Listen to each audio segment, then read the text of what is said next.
구약성경 민수기 2장 1절 2절 말씀입니다. 같이 한 목소리로 읽도록 하겠습니다. 여호와께서 모세와 아론에게 말씀하여 이르시되 이스라엘 자손은 각각 자기의 진영의 궁기와 자기의 조상의 가문의 기호 곁에 진을 치되 회막을 향하여 사방으로 치라. 성막을 중심으로 진을 치라라는 제목으로 하나님 말씀을 증거하도록 하겠습니다. 오늘 말씀은 민수기 2장에 있는 말씀입니다. 먼저 우리는 민수기라는 이 책 제목에 대해서 잠깐 생각해 보겠습니다. 왜 하필 민수기를 민수기라고 했을까요? 민수기가 뜻하는 바가 중요합니다. 기원전 300년경에 히브리어 성경을, 그러니까 구약성경이죠. 구약성경 히브리어 성경을 최초로 이제 번역한 성경, 헬라어로 번역한 성경을 70인역 성경이라고 합니다. 라틴어 70을 뜻하는 이 세투아진트, 그 70, 그걸 의미해서 70인역이라고 하는데 실제로는 72명이 번역했어요. 그런데 이제 레전드가 있습니다. 72명이 각자 번역을 했는데 모아보니까 다 똑같았다, 번역한 거. 그래서 72역 성경이라고 합니다. 그런데 이 72역 성경은 민수기를 헬라어로 제목을 달았는데 아리트모이라고 했어요. 그 뜻은 숫자들입니다. 그래서 우리말 성경도 이 72역 번역에 있는 그 제목을 따랐습니다. 그래서 민수기 할 때 민이 뭐예요? 백성민. 그리고 수는 뭡니까? 셈수. 기는 기록할 기. 그래서 백성의 숫자를 기록한 책이라는 제목을 가지고 있습니다.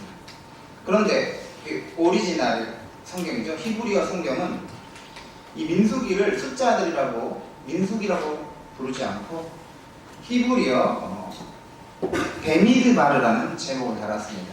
그 뜻은 광야에서입니다. 그러니까 민수기 1장 1절에 나오는 광야에서 그 표현을 제목으로 달았던 것이죠. 책 제목을 보면 그것의 내용이 무엇인지 파악할 수가 있습니다. 히브리어 성경은 제목이 뭐라 했죠? 광야에서. 그리고 70인역 성경은 숫자들 제목이죠. 그런데 이게 이 두 개의 제목이 서로 다른 제목이지만 민수기의 핵심 내용을 담고 있습니다. 이스라엘 백성들이 광야에서 40년을 살았습니다. 광야에서 일어난 사건들을 기록하고 있는 내용이 민수기인 것이죠. 그 점에서 광야에서라는 제목이 맞는 것이죠. 그런데 그 과정 속에서 40년의 과정 속에서 총 2번의 인구조사를 했다는 사실은 중요합니다. 20세 이상 성인 남자의 인구를 조사합니다. 처음에 출애굽하고 광야에 가서 그 최초로 이제 처음에 인구조사를 하죠. 그래서 출애굽 1세대를 되는 것입니다. 그런데 그 20대 이상의 출애굽 1세대, 애굽에서 살다가 나온 사람을 인구조사했던 것이 첫 번째 인구조사였어요. 그런데 광야를 몇 년 살았다 했죠? 40년. 그 40년 거의 마지막에 다시 두 번째 인구조사를 하는데 처음에 이 애굽에서 탈출했던 성인은 다 죽습니다. 불순종에서 다 죽고 어린아이들, 애굽에서 나왔던 어린아이, 20세 이하의 어린아이와 광야에서 태어난 사람들을 다시 인구조사를 합니다. 그래서 20세 이상의 두 번째 인구조사를 한 것이죠. 민수기 말씀은 이스라엘 백성들이 광야에서 생활했던 내용과 그들 백성들에 대한 인구조사를 했다는 사실이 그 핵심 내용으로 담고 있습니다. 그래서 우리 민수기 1장 2장인데 우리 1장 2, 3절을 보면 이렇게 시작합니다. 너희는 이스라엘 자손의 모든 회중 곧 각 남자의 수를 그들의 종족과 조상의 가문에 따라 그 명수대로 계수할지니 이스라엘 중 20세 이상으로 싸움에 나갈 만한 모든 자를 너와 아론은 그 진영별로 계수하되. 누가 명령을 하셨어요? 하나님이, 여호와 하나님이 이스라엘 백성들에게 20세 이상 된 사람들을 인구를 조사해라는 것이죠. 목적은 무엇이었어요? 싸울 수 있는, 전쟁에 나가서 싸울 수 있는 사람이 그 수가 얼마나 되는지를 세어보라는 것입니다. 이스라엘이 애굽에서, 이집트에서 종살이에서 극적으로 탈출하죠. 홍해를 건너고 나중에 탈출해서 광야로 간 것은 광야에서 계속 머물기 위함이 결코 아니었습니다. 목적지가 따로 있었죠. 그 목적지가 어디입니까? 약속의 땅, 가나안 땅입니다. 가나안 땅을 담대하게 또 신속하게 정복하기 위해서는 당신의 백성들이 이제 전투에 나가서 싸울 수 있는 사람을 정비하는 것이 군대 조직으로 개편하는 것이 필수적이었던 것이죠. 여호와 하나님은 지금까지 이 애굽의 그 압제와 어떤 그 통제 아래서 살았던 이 이스라엘 사람들의 노예 근성을 완전히 청산하고 당신의 영광과 백성들이 얻게 될 그 약속의 땅을 위해 능동적으로 적극적으로 싸워 나가야 할 군사로 이스라엘 백성들을 부르신 것이죠. 하나님이 이스라엘 백성들을 인구조사 시킨 이유가 뭐예요? 그들을 군사로서 부르게 한 것이죠. 여러분, 무질서한 군대는 전쟁에 나가서 이길 수가 없습니다. 누가 나가서 싸워야 할지 대응지도 모르면 어떻게 전쟁을 이길 수 있겠습니까? 수련회 때 그 조별로 나눠가지고 게임을 할 때 먼저 이게 각 팀에 2명씩 나오세요 하면, 예를 들어서 사회가 이럴 수가 있습니다. 먼저 나온 조에게 점수를 몇 점 주겠습니다 하면 이게 딱 나오죠. 근데 누가 나와야 될지 모르고 있으면 점수가 없는 거예요. 그래서 신속한 조직은 빨리 나가라고 탁해서 나갈 수 있는 것입니다. 이스라엘 백성들이 가나안 사람들과 싸워 승리하기 위해서 여호와 하나님이 그 군대의 왕이 되셔서 그 군대를 강한 군대로 만드셔야 했습니다. 그런데 이것은 교회도 마찬가지입니다. 하나님의 교회는 이 악한 세력들과 싸움에서 승리하기 위해서 영적 질서를 잘 갖추어야 합니다. 영적으로 무장하여 선한 싸움에서 승리를 해야 하는 것이죠. 우리 교회에 대한 신학적인 표현 중에 매우 중요한 표현이 한 가지 있습니다. 라틴어로 에클레시아 밀리탄스입니다. 즉 전투하는 교회. 따라서 있습니다. 전투하는 교회. 네. 승리하는 교회라는 교회도 있는데, 승리하는 교회를 위해서 뭐 해야 돼요?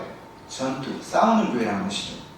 전투하는 교회란 그리스도인들이 자기의 육신과 싸우고, 이 어둠의 세상 주관자들과 싸우고, 사탄, 마귀와 영적으로 싸울 수 있는 것, 싸워서 승리하는 것을 말하는 것이죠. 교회와 그리스도인은 마지막 천국에 승리하는 교회에 이를 때까지 깨어서 전투할 준비를 항상 갖추고 있어야 됩니다. 성도님들, 우리는 사탄 마귀의 유혹과 미혹에 영적으로 너무나 무기력하게 당해서는 안 됩니다. 그리스도의 군대가 되어서 영적 전쟁에 승리해야 되는 것이죠. 그래서 디모데전서 6장 11절에 믿음의 선한 싸움을 싸우라, 이것을 위하여 우리가 부르심을 받았다라고 말합니다. 영적으로 무장하여 영적 전쟁에서 승리하는 여러분 다 되시기 바랍니다. 그러면 우리는 어떻게 전투하는 교회로서 사탄 마귀에게 싸움에서 지지 않고 승리할 수 있을까요? 오늘 우리가 읽었던 민수기 2장에 그 요인, 그 원인이 잘 나와 있습니다. 이스라엘 백성들의 인구를 조사하고 나서 그들이 머무를 때는 어떻게 진을 치고 또 행진할 때는 어떻게 행진해야 되는지를, 그 방식을 통해서 우리는 영적 전쟁에서 승리하는 법을 배울 수가 있습니다. 우리는 오늘 말씀에서 영적 전쟁에서 승리하는 3가지 비결을 깨달을 수가 있습니다.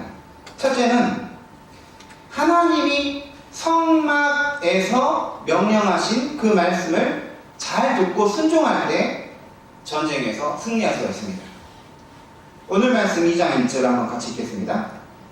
시작. 아론에게 말씀하여 이르시되. 누가 말했습니까? 여호와 하나님이. 영적 전쟁에서 가장 중요한 것은 여호와 하나님이 말씀하여 이르신 것을 잘 듣는 것입니다. 잘 듣고 그것대로 따를 때 승리할 수가 있습니다. 조금 전에 이스라엘 백성들은 어떻게 싸움에 나갈 그 성인 20세 이상의 남성의 인구조사를 시작하게 됐다고 말했나요? 누구로부터 시작됐나요? 모세가 20세 이상의 인구수를 세워보자, 아니면 이스라엘 백성들 스스로 생각해내서 우리 인구를 조사해서 싸움에 나갈 사람 해보십시다 라고 했나요? 아니죠. 민수기 1장 2절에 여호와 하나님이 모세에게 말씀하여 명하셨습니다. 또 방금 읽었던 민수기 2장 1절에서도 이스라엘 백성들이 머물 때 어떻게 진을 치고 또 행진을 할 때면 어떻게 행진을 해야 되는지를 누가 말씀해 주셨어요? 여호와 하나님이 이스라엘 백성들에게, 모세에게 말씀해 주셨다는 것이죠. 그래서 2장 1절에 여호와께서 모세와 아론에게 말씀하여 이르시되 라고 기록되어 있습니다. 그런데 여러분, 여기 민수기 2장 1절에서 여호와 하나님이 모세에게 말씀하시는데 지금 어디에서 말씀하시는 것일까요? 모든 사람이 다 들을 수 있는 곳에서 모세와 아론에게 말씀하셨을까요? 그건 아닙니다. 회막을 통해서 말씀하셨어요. 성막을 통해서. 회막과 성막은 똑같은 표현입니다. 똑같은 장소입니다. 어떨 때는 성막이라고, 어떨 때는 이제 회막이라는데 그 의미는 조금씩 다른데, 회막은 뭡니까? 모이는 장소죠. 모이는 텐트. 성막은 무엇입니까? 거룩한 장소죠. 그런데 우리가 민수기 1장 1절 안 읽었지만 거기 보면 이스라엘 자손이 애굽 땅에서 나온 후 둘째 해, 둘째 달, 첫째 날에 여호와께서 시내 광야 회막에서 모세에게 말씀하여 이르시되. 어디에서 말씀하셨다는 거예요? 회막에서 말씀하셨다는 거예요. 성막에서 말씀하셨다는 것입니다. 출애굽기를 보면 하나님이 모세에게 명령을 내리시는데 성막을 지으라라고 명령을 하시죠. 그리고 그 명령대로 순종하여 이스라엘 백성들이 이제 성막을 다 짓고 완성해서 하나님께 이제 봉헌을 드립니다. 그때부터 하나님은 성막에서 직접 모세에게 말씀하기 시작했습니다. 그렇다면 하나님은 성막이 짓기 전에는 어디서 말씀하셨나요? 시내산에서 모세를 불러서 말씀하셨죠. 이제 성막을 짓고 나서는 어디서 말해요? 성막을 통해서 말씀하셨다는 것이죠. 이 점에서 성막은 굉장히 중요한 장소가 됩니다. 성막은 이스라엘 백성들이 하나님을 만날 수 있는 장소이기 때문이며, 하나님이 이스라엘 백성들에게 당신의 뜻을 전달하기 위한 장소이기 때문에 굉장히 중요한 것이죠. 회막에서 모세에게 말씀하신 하나님은 지금 시대, 우리 시대에는 어디에서 말씀하실까요? 하나님이? 교회입니다. 교회를 통해서 당신의 뜻을 전달하시는 것이죠. 우리 영적인 원리 중에 이런 원리가 있습니다. 대표성의 원리가 있습니다. 대표성의 원리 한번 같이 보겠습니다. 시작. 네, 대표성의 원리. 하나님이 모든 백성에게 각자에게 따로따로 말씀하시지 않고 그들의 대표를 세워서 말씀하시고 그 대표가 백성들에게 그 말씀을 전달하는 방식입니다. 그 대표자들이 바로 모세와 아론이었던 것이죠. 이것은 지금도 마찬가지입니다.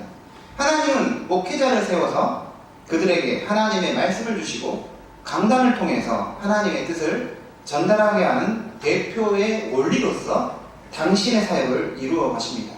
그렇다면 왜 하나님은 각각의 백성들, 각각의 성도들 한 명 한 명에게 직접 말씀하시면 될 것인데 왜 굳이 대표를 세워서 말씀하시는 것일까요?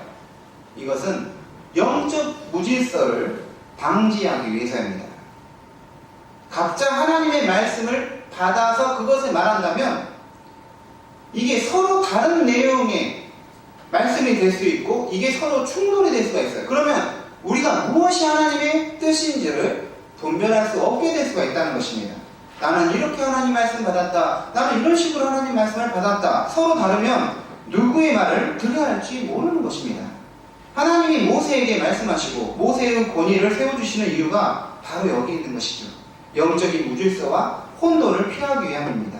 그 점에서 하나님은 자신의 말씀으로 교회를 다스릴 때 자신을 직접적으로 드러내지 않고, 성도 한 명 한 명이 직접적으로 드러내지 않고 사람을 도구로 사용하셔서 그들로 대리적 사역을 하게 하셔서 그 사역을 감당하게 하시는 것입니다. 하나님을 대신해서 하나님의 뜻을 전달하는 자가 하나님의 대리적 사역자인 것이죠.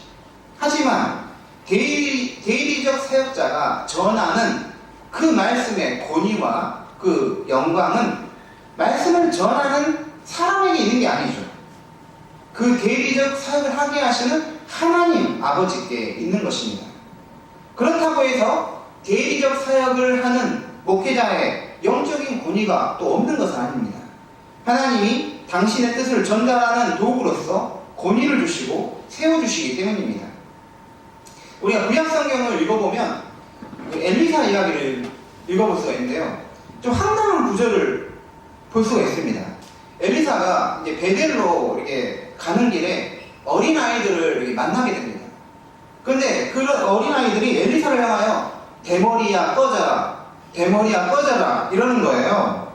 그 말을 들은 엘리사는 여호와의 이름으로 아이들을 저주를 합니다.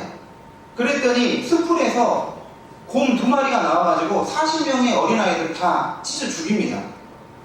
저는 처음에 이 구절을 읽었을 때 황당했어요.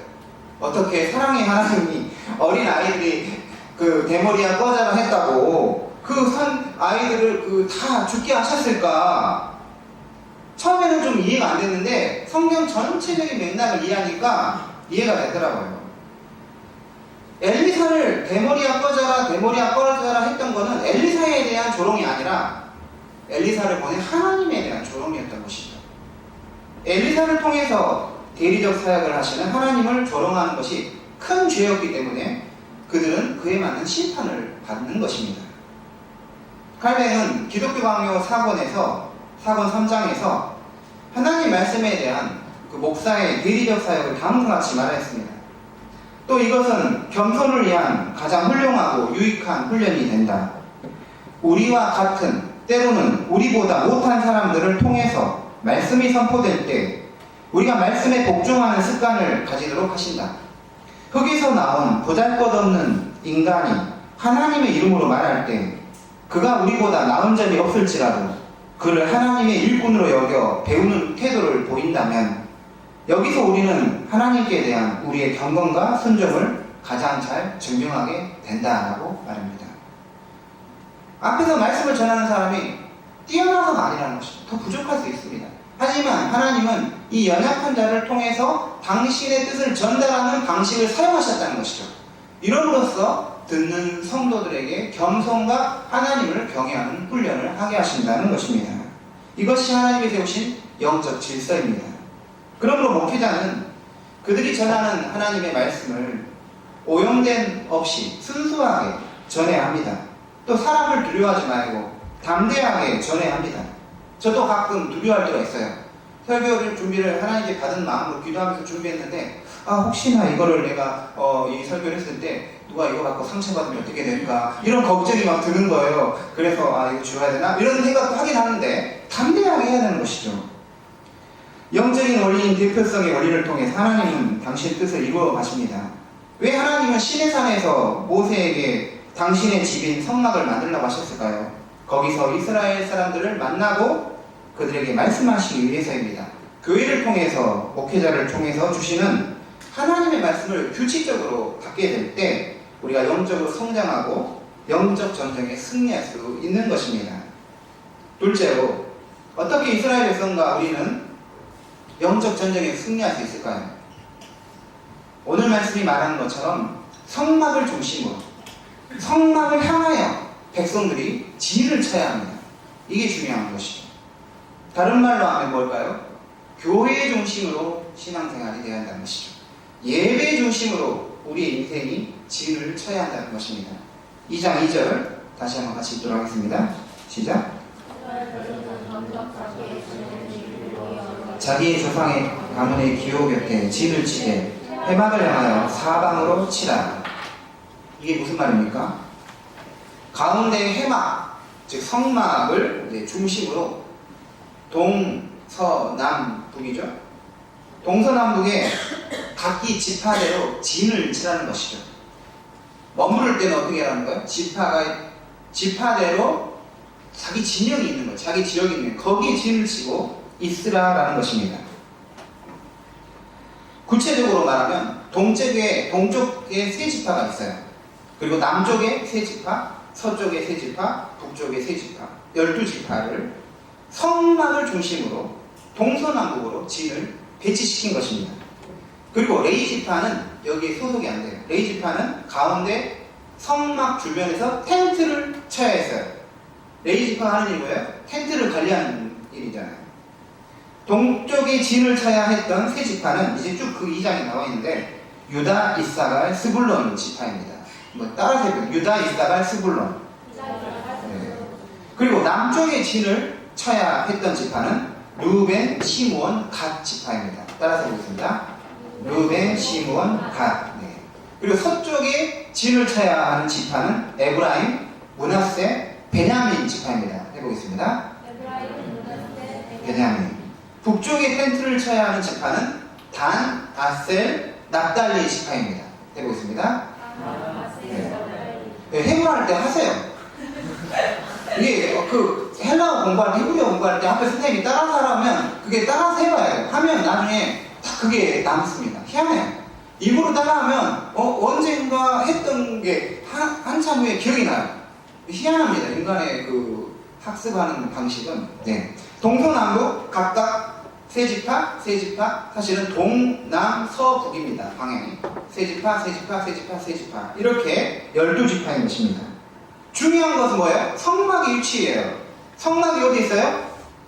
이스라엘 자손의 모든 진 정중앙에 성막이 있습니다. 그것은 그들이 정착할 때도 마찬가지지만 행진할 때는 좀 달라져요.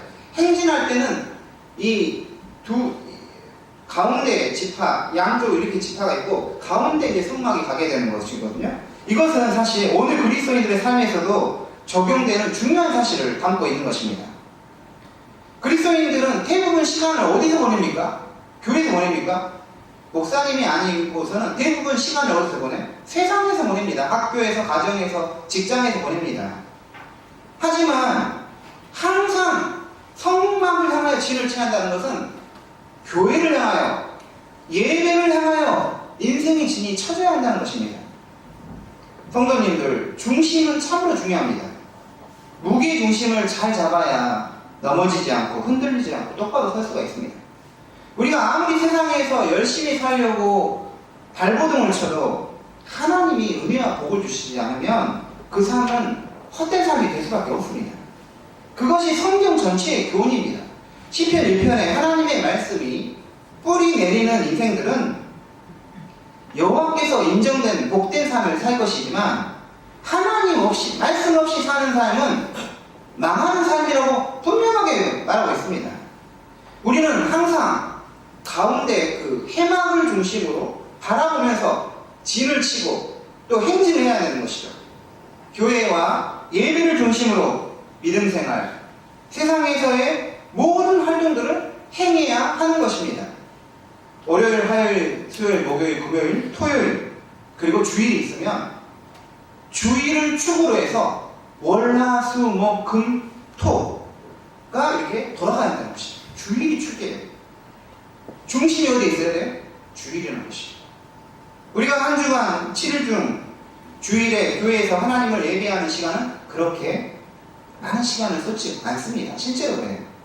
하지만 중요한 것은 그것이 인생의 중심을 잡아주고 있다는 거예요. 그것대로 우리가 돌아가고 있다는 거예요. 우리 인생을 붙들어준다는 거예요.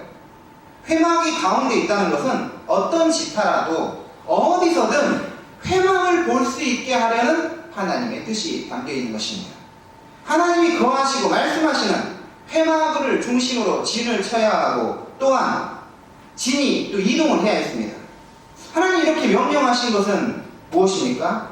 우리 인생이 교회와 예배를 중심으로 말하자면 하나님 중심으로 세워질 때 인생이 올바른 방향으로 갈 수 있음을 말합니다. 자기 잘났다고 회막을 멀리 벗어나서 집 밖으로 나가서 살다가는 낭패를 당할 수 있다는 것입니다. 성도님들, 회막 중심으로 믿음 생활 하시기 바랍니다. 교회와 예배 중심으로 인생을 살게 하시기를 바랍니다. 하나님 중심으로 살아야 해요. 우리가 멈추어 있던 또 행진을 하던 우리는 성전을 바라보면서 세상에서 살 때 영적으로 승리할 수도 있고 하나님이 우리를 부르신 소명을 감당할 수 있게 되는 것입니다. 마지막 세 번째로 영적 전쟁에서 승리하기 위해서는 이 진이 균형을 이루면서 전투를 준비해야 되는 것입니다. 방금 말한 것처럼 이스라엘 백성들은 성막을 중심으로 동쪽에 유다, 이사갈, 스불론 이 세 지파가 있고 남쪽에 루벤, 시몬, 갓 지파가 있다 했죠. 또 서쪽에 에브라임, 므낫세, 베냐민 지파가 있고 북쪽에 단, 아셀, 납달리 지파가 진을 차지했습니다. 이렇듯 동서남북으로 세 개의 지파가 한 조를 이룬다는 건 한 부대를 이루고 있다는 거예요.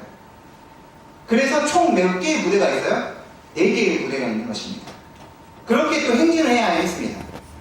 그런데 하나님께서는 각 지파가 동서남북으로 진을 칠 때 힘의 균형을 위해서 세 지파 중에 하나는 힘이 강한 지파를 배정해 두셨어요. 각 부대의 한 지파는 힘이 강한 지파를 이렇게 위치시켜줬다는 것이죠.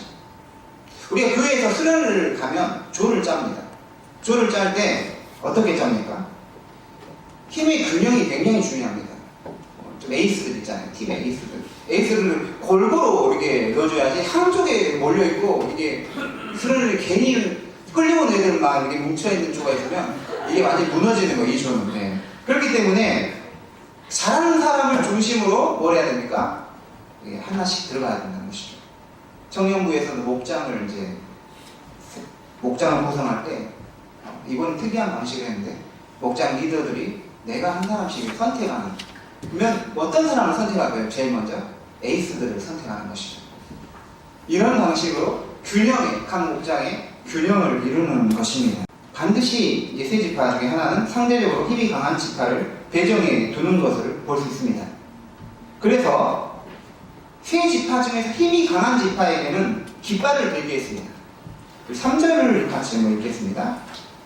동방 해 돋는 쪽에 진 7자는 그 진영별로 유다의 진영의 군기에 속한 자는 유다 자손의 지휘관은 아미나답의 아들 나손. 유다의 진영의 군기에 속한다. 그러니까 유다 진영이 뭘 들어야 한다는 거예요? 군 깃발을 들고 있어야 한다는 것이죠. 그리고 또 10절을 보면 루벤 군대 진영의 군기가 있을 것이다. 남쪽이죠. 남쪽 루벤, 시몬, 갓 지파에서 강한 지파는 어디 지파는 거예요? 루벤 지파라는 것입니다. 서쪽은 에브라임 지파가 군기를 들고 있어야 되고 북쪽은 단 지파가 군기를 들어야 됩니다. 왜 동서남북으로 세 개의 지파끼리 하나로 묶으면서 그 중에 한 지파는 힘이 강한 지파가 있어야 할까요? 바로 힘의 균형을 이루어서 갑작스러운 전쟁을 치르게 될 때 그 전쟁을 대비하기 위한 것이죠. 여러분, 전쟁을 하면 그 안시성 이런 거 보면 어떤 한 곳이든 다 균형이 있어야 돼요. 만약에 어떤 한쪽을 약하게 배치했다가 거기가 무너지면 적들이 그곳을 통해서 우르르 들어와서 중앙을 공격하면서 성 전체를 이길 수 있는 것이죠. 이 점에서 우리는 하나님이 동서남북 세 개의 지파를 하나의 부대로 놓는 것을 통해서 영적인 원리를 볼 수가 있습니다. 즉 하나님의 교회란 서로 함께 더불어 살아가는 공동체라는 사실입니다.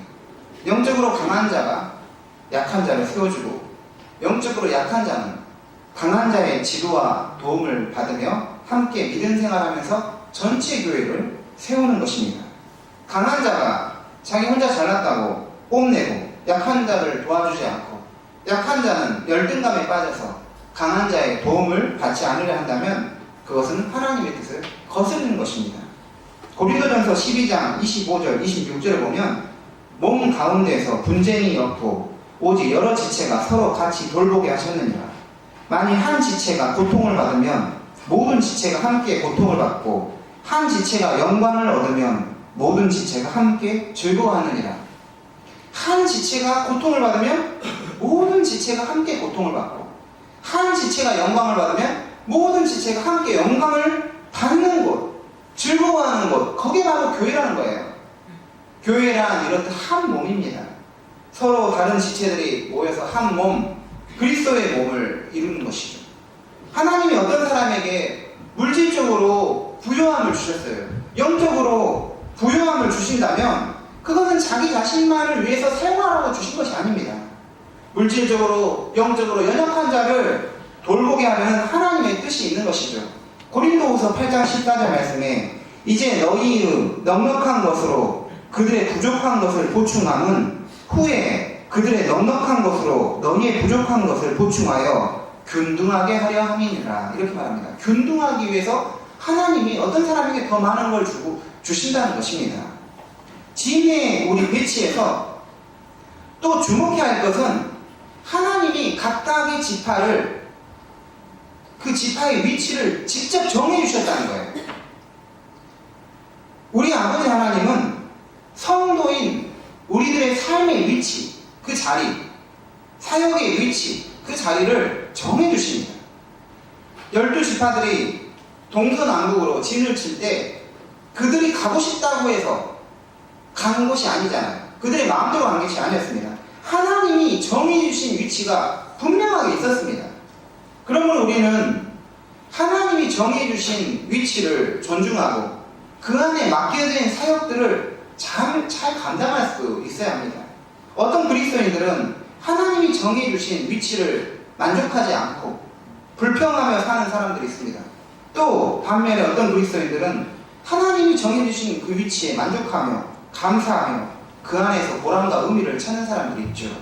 어떤 지파는 자기가 왜 동쪽 맨 앞에 위치해야 하는지, 어떤 지파는 왜 자기는 서쪽 맨 끝에 위치해야 하는지 그 이유를 모를 수가 있습니다. 중요한 것은 하나님은 필요한 곳에 딱 맞게 배치를 해주신다는 것입니다. 이것을 믿어야 합니다. 저는 2014년 12월 첫 주부터 당산동 교회에서 사역을 시작했습니다. 처음에는 제가 왜 당산동 교회에 와서 사역을 해야 했는지 잘 몰랐어요. 그런데 시간이 흐르면서 하나님은 나에게 가장 맞는 교회를 주셨구나라는 생각을 할 수밖에 없습니다. 하나님은 봉사자들을 딱 맞는 곳에 배치를 시킵니다. 그런데 그렇습니다. 자기는 거기가 아닐 수도 있는데 거기로 끝까지 우기는 것입니다. 반면에 하나님의 뜻은 내가 저기에서 봉사하는 것이 맞는데 그 뜻을 무시하고 따르지 않을 수도 있다는 거예요. 하나님의 뜻을 거스를 수도 있다는 것이죠. 그러므로 우리는 하나님이 우리를 봉사의 자리로 부르신 것, 우리의 위치로 정해주시는 소명에 민감하게 반응할 수 있어야 합니다. 제가 예전에 왕신리에 있는 천성교회에서 고등부 사역을 했었습니다. 그때 고등부 교육전사 할 때였는데 고등부에 새신자반이 아직 없었어요. 근데 새신자반 선생님이 있으면 좋겠다라는 마음이 들더라고요. 기도를 하면서 어떤 우리 부장집사님의 부인 권사님인데 그분이 하면 좋겠다는 마음이 계속 들더라고요. 그래서 그 부장집사님 부인인 권사님에게 말했습니다. 고등부의 새신자반 생길 건데 해주시면 안 되겠습니까? 라고 했더니 네 하겠습니다 라고 이렇게 순종하시더라고요. 그 후에 그 집사님 권사님이 얼마나 그 자리를 잘 맡아주던지 새신자가 들어와서 나가지 않더라고요. 정착을 다 하는 거예요. 너무너무 잘해주시는 거예요. 그런데 여러분, 하나님은 너 어디에서 봉사하라고 직접적으로 말씀하시지 않으십니다. 잠자고 있는데 깨워서 말씀하시지 않습니다. 하나님이 모세를 통하여 말씀하신 것처럼 교회의 목회자, 사역자를 통해서 우리의 자리의 그 위치에 대해서 말씀하시는 것입니다. 그럴 때 우리는 어떻게 해요? 순종할 수 있어야 합니다. 저는 어디에서든지 사역이 오면 해달라고 하면 우리 교회 예배하고 겹치지 않으면 반드시 갑니다. 아무리 멀더라도, 아무리 힘들더라도 가서 설교나 특강 이런저런 것들을 하고 옵니다. 학회에서도 저한테 임원을 하라고 하면 거절한 적이 없어요. 그래서 지금 3개나 하고 있습니다. 담임 목사님이 이것 좀 해주세요 하면 거절한 적이 없습니다. 제가 뭐 병으로 입원하거나 특별한 사정이 있지 않으면 반드시 합니다. 다 감당할 수 있을 것 같으니까 하나님이 하셨다라고 믿는 것이죠. 성도님들, 교회는 그리스도의 몸입니다. 이 몸을 함께 세워가는 것이죠. 각자의 자리에서 소명을 따라서 사역으로 섬기고 세워가야 합니다. 오늘 말씀을 정리하겠습니다. 하나님은 이스라엘 백성들의 20세 이상 성인 남자의 인구조사를 통해서 가나안 땅에 들어가서 가나안 원주민과 싸워 승리할 수 있도록 전투의 준비를 시켰습니다. 하나님이 인구조사를 직접 시켰다는 사실이 우리 교회가 전투하는 교회, 영적으로 싸우고 승리하는 과제를 가진 교회라는 사실을 강조하고 있습니다. 어떻게 할 때 우리는 영적 전투에서 승리하는 교회, 승리하는 그리스도인이 될 수 있습니까? 성막을 통해서 말씀하시는 그 말씀을 잘 듣고 순종할 때 전쟁에서 승리할 수 있습니다. 하나님의 말씀과 교회에서 목회자를 통해서 주시는 말씀을 잘 듣고 순종할 때 영적 전쟁에서 승리할 수가 있습니다. 둘째로 성막을 중심으로 성막을 향하여 백성들이 진을 쳐야 승리할 수 있었습니다. 예배 중심, 교회 중심으로 믿음 생활할 때 인생도 승리하고 믿음 생활도 승리할 수가 있는 것입니다. 마지막으로 세 번째로 하나님이 그 진의 균형을 이루기 위해서 배치시킨 그 우리의 역할과 위치를 만족하고 감사하며 그 역할을 다할 때 우리는 영적 전쟁에서 승리할 수가 있습니다. 영적 전쟁은 독불장군의 싸움이 아닙니다. 천상천하 유아 독존이 아니죠. 나 혼자서 싸움 잘한다고 이기는 것이 아닙니다. 합력하여 선을 이루어야 합니다. 영적 균형을 이루어 강한 자가 약한 자를 돕고 약한 자는 강한 자의 도움을 받으며 함께 싸움에서 승리하는 것이죠. 그게 교회이고 그게 전투하는 교회로서 승리하는 교회가 되는 길입니다. 오늘 말씀이 여러분 마음 안에 새겨져서 승리하는 그리스도인, 승리하는 삶으로 열매 맺기를 바랍니다. 기도하겠습니다.